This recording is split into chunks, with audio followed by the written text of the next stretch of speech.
Star उत्सव पर देखिए अपने चहीते शोज 1 अप्रैल से डीडी फ्री डिश पर।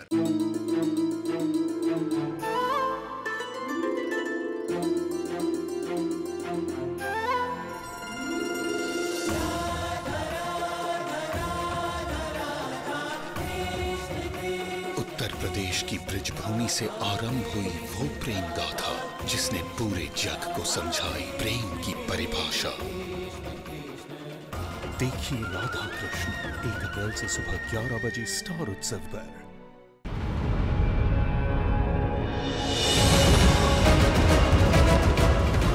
याद रखना है ना, नफरत में बहुत ताकत होती है, इतनी कि वो खूब नफरत को मोहब्बत में बदल सकती है।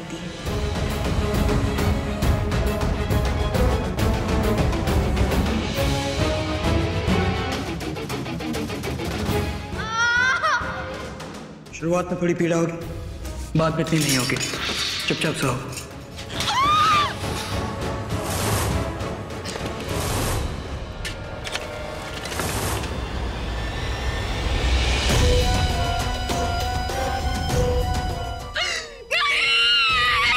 ये मुमकिन नहीं। चंद्र पर केवल मेरा हक है, वो उसका नहीं हो सकता, कभी नहीं हो सकता। उस नंदिनी का जिसने मुझसे मेरा सब कुछ छीन लिया। हेलेना,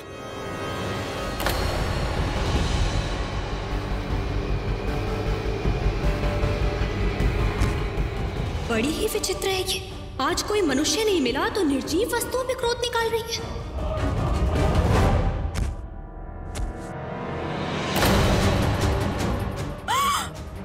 इतना सारा रक्त, मतलब चंद्र ने सत्य कहा था। ये तो मनुष्य का कलेजा खाती है। हे ईश्वर, अगर इसने मुझे यहाँ देख लिया तो ये मुझे भी। नहीं नहीं नहीं, यहाँ से निकल जाना ही ठीक होगा। महाराज की जय हो। महाअमात्य आपसे भेंट करना चाहते हैं।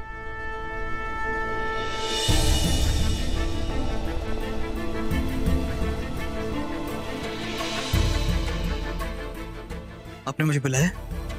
हाँ चंद्र, मुझे विश्वस्त सूत्रों से सूचना मिली है कि नंद का कोई गुप्तचर राजभवन में प्रवेश कर चुका है। किंतु यह असंभव है आचार्य, हमारी सुरक्षा को तोड़ना इतना आसान नहीं। परंतु असंभव भी तो नहीं है। तुम भी तो हर सुरक्षा पंक्ति को तोड़कर पहुंचे थे स्वयंवर में। मेरे विचार में महत्वपूर्ण यह है कि नंद अभी जीवित है। ये बात हमारे अतिरिक्त यहाँ कोई जानता है तो वो है धनानंद, और इसलिए तुम्हें तुरंत धनानंद से जाकर मिलना होगा।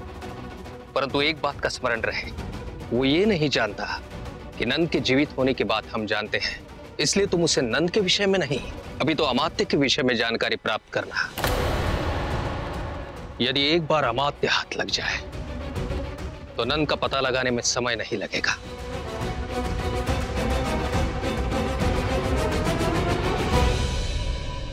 अड़तालीस, 49, 50, बस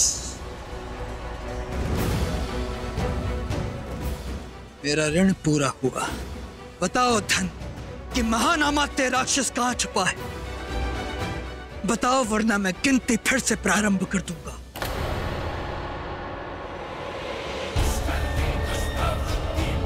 लज्जा आती मुझे अपनी वशता पर। कितना असहाय हूं मैं। वहां मेरा पुत्र बंदी करने में कोड़े खा रहा है और यहां मैं हाथ पर हाथ धरे बैठा हूं। किंतु महाराज, मेरी चिंता कुछ और है। चंद्रगुप्त मौर्य ने कुमार धन को मृत्युदंड देने का आदेश दिया, परंतु उसी समय चाणक्य ने उसे ऐसा करने से रोक दिया। क्या आप इसका अर्थ समझ सकते हैं? तुम कहना क्या चाहते हो अमात्य? यही कि चाणक्य कुमार धन से आपके विषय में सूचना प्राप्त करना चाहता है। मुझे तो संदेह है कि कहीं वो ये तो नहीं जान गया है कि आप जीवित हैं। नहीं, ये संभव नहीं है। हाँ, यदि ऐसा हुआ तो हमें कुछ भी करके धन को वहां से शीघ्रता से निकलना होगा। बताओ अमात्य कहां है, या मैं फिर कोड़े लगवाऊं? अब समझ में आया चंद्र, तूने मुझे क्यों नहीं मारा। तुझे अमात्य का पता चाहिए था, इसलिए चाहे कितना ही प्रयास कर लो चंद्र, मेरे बाल छीन, मेरी आंखें निकाल लो, मेरे नाखून नोच लो, चाहे मुझे कितने ही कोड़े मार लो चंद्र, मैं तुम्हें कुछ नहीं बताऊंगा। ठीक है, यदि तुम्हारी यही इच्छा है तो मैं तुम्हारी इच्छा पूर्ण करूंगा। मैं तुम्हारी आंखें निकाल लूंगा, तुम्हारे नाखून नोच लूंगा। तो उससे पूर्व मैं तुम्हें एक दिन का समय देता हूं। अगर तुम्हारा मन बदल जाए तो तुम्हारी दशा बदलने से बच सकती है। और पहर इसकी सूचना मुझ तक पहुंचनी चाहिए।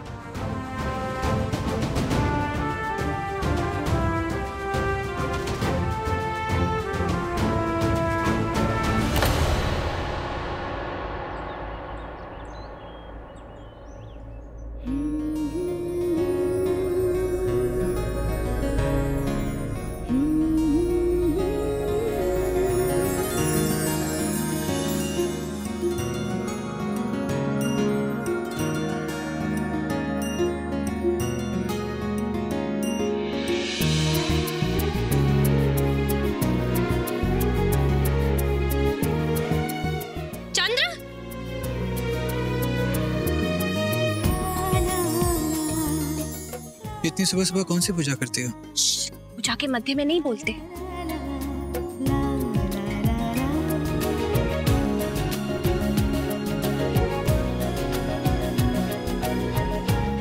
हो गई पूजा? हाँ। चंद्र रुको ना, मुझे तुमसे एक आवश्यक बात करनी है। क्या? कल रात तुम उसके कक्ष में नहीं गए ना, ये जानकर मेरा तो मन आनंदित हो गया। तुम्हें पता है कल रात को मैं उसके कक्ष में गई थी और मैंने देखा कि उसने सारी चीजें तोड़ दी, सब तहस नहस कर दिया। क्या इसने कर रखा है? सीधे सीधे कहो, किसके बारे में बात कर रही हो? अब ये बताना आवश्यक है कि इस पूरे महल में एक ही तो इंसान है जो ये सब कर सकता है, वो है लेना। और कौन होगा? अरे मैं तो भूल ही गया था, कल रात मुझे उसके कक्ष में जाना था। अच्छा हुआ तुम नहीं गए, नहीं तो वो तुम पे धावा बोल देती। कल रात तुम नहीं गए ना, इसीलिए उसने अपने कक्ष पे धावा बोल दिया। तुम्हें पता है उसने बर्तन, चौसर, गदियां, आभूषण, उसने सब कुछ तोड़ डाला। और हाँ चंद्र, मैंने कल रात को उसके कक्ष में एक और चीज देखी। क्या? रक्त। रक्त? तुम बिल्कुल ठीक कह रहे थे, हेलेना मनुष्यों का कलेजा खाती है। कल रात उसने भोजन में यही किया था। तभी तो जब मैं उसके कक्ष में गई तो मैंने देखा कि हर तरफ रक्त ही रक्त बिखरा हुआ था। मैं तो बहुत डर गई चंद्र। हाँ अवश्य वैसा ही हुआ होगा, किंतु तुमने बात किसी को बताई तो नहीं ना? नहीं, मैं बहुत समझदार हूँ। मैंने जब ये सब देखा तो मैं भाग के अपने कक्ष में आ गई। मैंने किसी को कुछ नहीं बताया। बताना भी मत। ना क्या पता वो तुम्हें भी। शुभ बोलो चंद्र। नहीं, मुझे नहीं। अब तुम चिंतित ना हो, मैं तुम्हें कुछ नहीं आने दूंगा। मैं एक क्षण उससे बात करके आता हूँ। चंद्र अपना ध्यान रखना। ठीक है।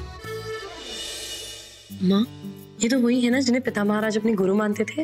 हाँ, कदाचित तुम्हें स्मरण नहीं होगा क्योंकि तुम बहुत छोटी थी तब। जब भी वो महल में आया करते थे तुम्हारे पिता महाराज से मिलने, तो तुम उनसे बहुत सारे प्रश्न पूछा करती थी। अच्छा, फिर तो इस बार भी जब वो आएंगे उनसे मैं बहुत सारे प्रश्न पूछूंगी। उसकी तैयारी कर। क्या हुआ नंदिनी? कल रात तुम महाराज के साथ थी ना, क्या उन्होंने? नहीं नंदिनी, सच सच बताना, वो तुम्हारे साथ अच्छा व्यवहार तो करते हैं ना? तो फिर ये पैर में चोट कैसे?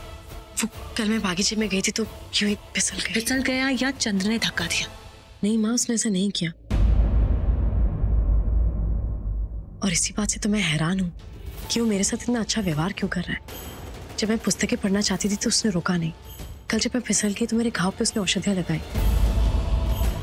मैं उसे समझ नहीं पा रही हूँ माँ कि वो ये सब क्यों कर रहा है। उसने धनानंद भैया को भी मृत्युदंड से मुक्ति दे दी।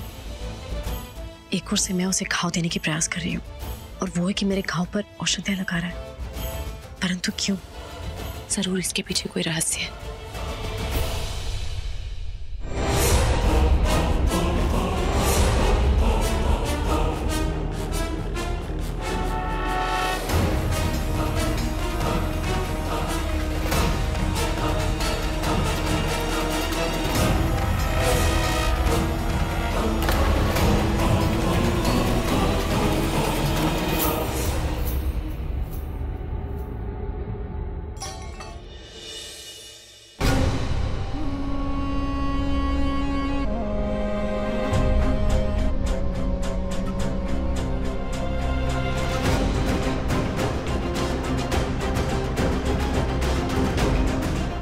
हेलेना, तुम मुझसे क्रोधित हो तो फिर मेरा क्रोध इन निर्जीव वस्तुओं पे क्यों निकाला? क्यों? ये तो मुझे पूछना चाहिए ना चंद्र, कि ऐसा क्या हुआ था कल रात जो तुम मेरे पास नहीं आए? पहले ना, कल रात को मुझे आचार्य ने एक महत्वपूर्ण कार्य के लिए बुलाया था, इस कारण ही मुझे जाना पड़ा।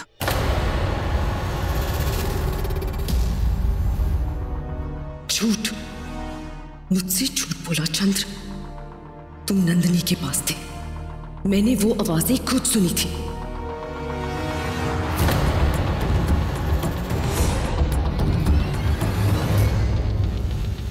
मुझे तुम्हारा ये व्यवहार बिल्कुल पसंद नहीं चंद्र।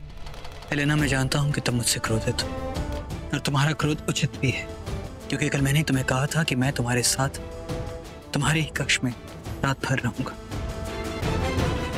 जानता हूं मैं कि मैं अपना दिया हुआ वचन पूरा नहीं कर पाया। कल रात का हिसाब तो मैं चुकता कर लूंगी, और वैसे भी अब और कई रातें आने वाली हैं हमारी जिंदगी में, तो क्या हुआ अगर तुम नहीं आ पाए? अब आचार्य जी ने तुम्हें बुलाया था, तो मैं कह भी क्या सकती? कहने से कुछ नहीं होगा चंद्र, मैं करके दिखाऊंगी। नंदिनी ने कल रात जो किया, उसकी सजा अब उसे हर रात भुगतनी पड़ेगी। अब मैं चलूं? राजसभा में जाना है।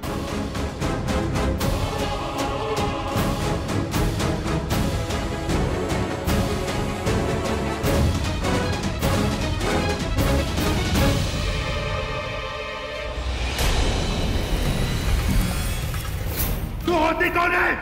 तेरी औकात क्या है? तेरी रानी है तू? राजकुमारी है तू? तेरी रगों में एक सेवक का रक्त है।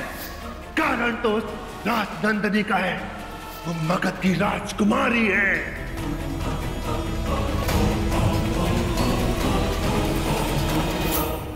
तुमने मुझे बुलाया?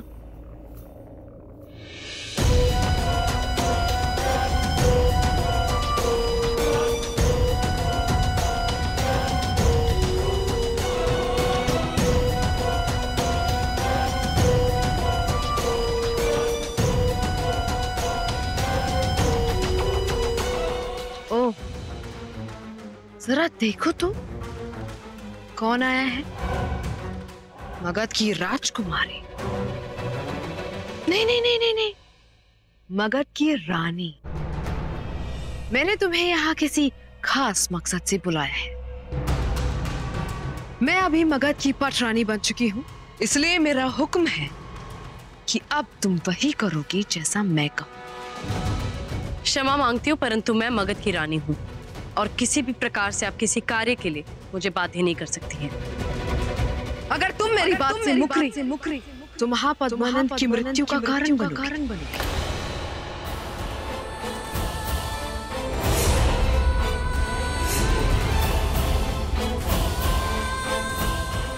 हाँ नंदिनी, महापद्मानंद जिंदा है, और अगर ये बात मैंने चंद्र को बता दी तो वो अपनी पूरी फौज उनके पीछे छोड़ देगा। और उसके बाद क्या होगा ये तुम भी बहुत अच्छे से जानते हो। झूठ बोल रही हो तुम, झूठ बोल रही हो तुम। पिता महाराज, मैंने अपनी स्वयं की आंखों से देखा था चंद्र को उन्हें मारते हुए। पिता महाराज जीवित नहीं हो सकते, कैसे हो सकते? तुम झूठ बोल रही हो। पिता महाराज कैसे जीवित हो सकते? अगर यकीन नहीं आता तो ये देखो, ये तुम्हारे पिता महाराज ने भेजा है।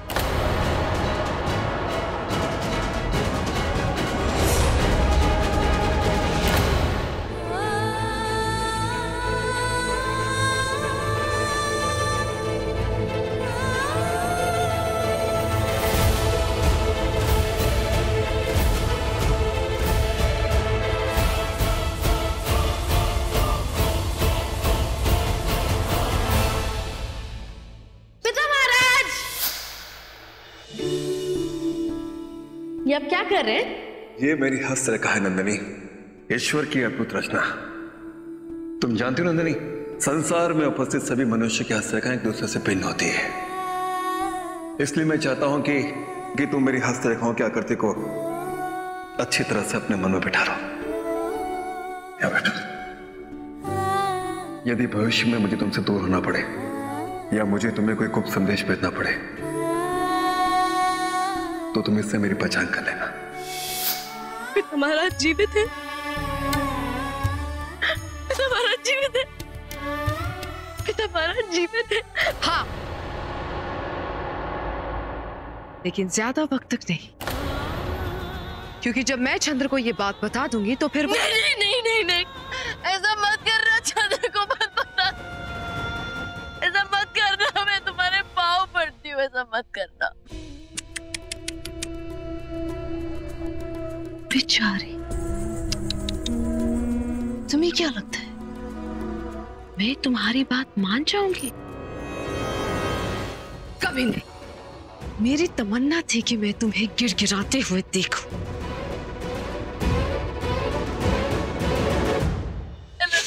एलेना, चंद्र को मत बताना, वो पिता महाराज को मार देंगे। मैं तुम्हारे आगे भीख मांगती हूँ एलेना। एलेना, ऐसा मत करना।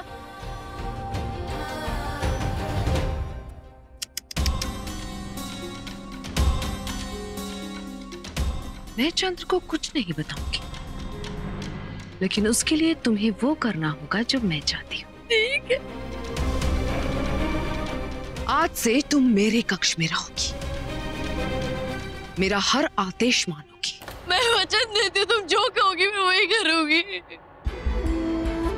तुम चंद्र से बुरी तरह से पेश आओगी, उसे अपने करीब आने का एक मौका भी नहीं दोगी, उसे ऐसा महसूस करवाओगी कि तुम उसकी एक झलक देखना भी बर्दाश्त नहीं कर सकते। और ये बात अपने जहन में अच्छे से डाल लो। मैं वचन देती हूँ, तुम जो कहोगी मैं वही करूंगी। परंतु तुम भी वचन दो कि पिता महाराज जीवित है, तुम किसी से नहीं कहोगी। ठीक है, तुम्हारे पिता का राज तब तक महफूज रहेगा जब तक मैं खुश हूं, इसलिए मुझे कभी नाखुश मत करना।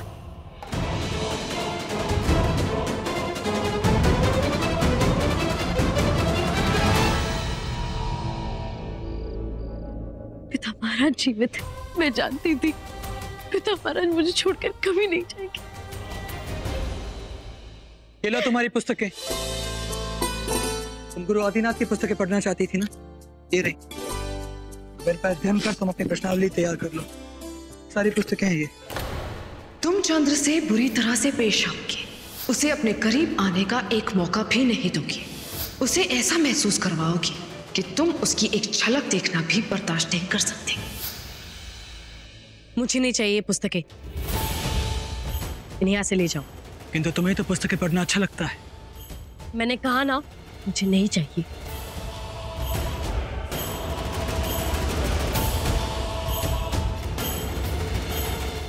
कहाँ जा रही हो? तुम्हें क्या लगता है तुम कुछ भी कर सकते हो? छोड़ो मुझे, निकट आने का प्रयास मत करना। मैं बाहर जा रही हूँ और उसके लिए मुझे तुम्हारी अनुमति की कोई आवश्यकता नहीं। ये तुम्हें अचानक हो क्या गया है? तुम इस भांति क्यों बर्ताव कर रही हो? क्योंकि दम घुटता है मेरा तुम्हारे साथ। हत्यारे हो तुम। न जाने कितने लोगों के साथ छल किया, उनकी हत्या किया महाराजा बनने के लिए। मेरे साथ भी विवाह इसीलिए किया था ताकि अपनी माँ का प्रतिशोध ले सको, मुझे बंदी बना सको।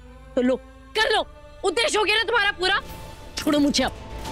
देखो, मुझे भी तुम्हारे साथ समय बिताने में कोई रुचि नहीं है। तुम्हें पुस्तकें चाहिए थी, उस कारण मैं तुम्हारे लिए पुस्तकें लेकर आया हूँ। यदि तुम्हारा दम घुटता है तुम पुस्तकों के साथ घुटती रहो। जानते क्या हो तुम पुस्तकों के बारे में? हो तो चरवाहे के ही पुत्र ना। क्या जानते हो तुम पुस्तकों के विषय में? नंदिनी, चिल्लाओ मत। बताओ मुझे, इनमें से कौन सी पुस्तकें पढ़ी तुमने? ये पढ़ी है, ये पढ़ी है, या ये पढ़ी है? तुम केवल प्राण लेना जानते हो, केवल हत्यारे हो तुम। लोगों के साथ छल करना, परिवार तोड़ना, साम्राज्य हड़पना, लोगों को कष्ट देना, बस।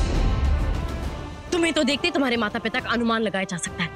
वो भी अवश्य तुम्हारी तरह स्वार्थी और क्रूर रहे होंगे, इसीलिए पिता महाराज ने उन्हें मार दिया।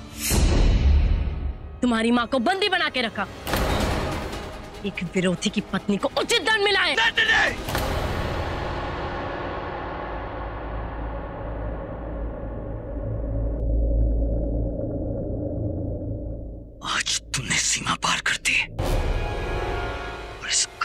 अवश्य मिलेगा तुम्हें। अच्छा, क्या करोगे तुम? बस अपनी भूल सुधारूंगा। भूल तुम्हें जीवित रखने की। मुझे तुम्हें भी तुम्हारे भाई और तुम्हारे पिता के साथ मार डालना चाहिए था। तुम ऐसा कुछ नहीं कर सकती चंद्र, क्योंकि तुम्हारे आचार्य जी इस बात की अनुमति कभी नहीं देंगे। तुम मेरा बाल भी बांका नहीं कर सकते।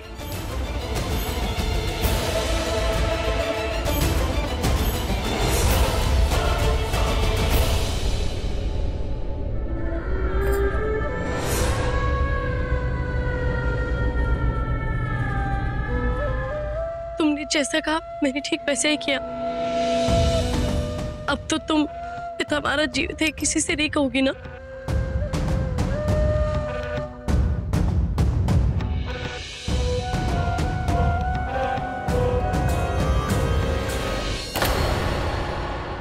तब तक जब तक तुम मेरी बात मानो। तुम जैसा कहोगी मैं वैसा ही करूंगी। ठीक है, आज की रात तुम मेरे कक्ष में रहोगी।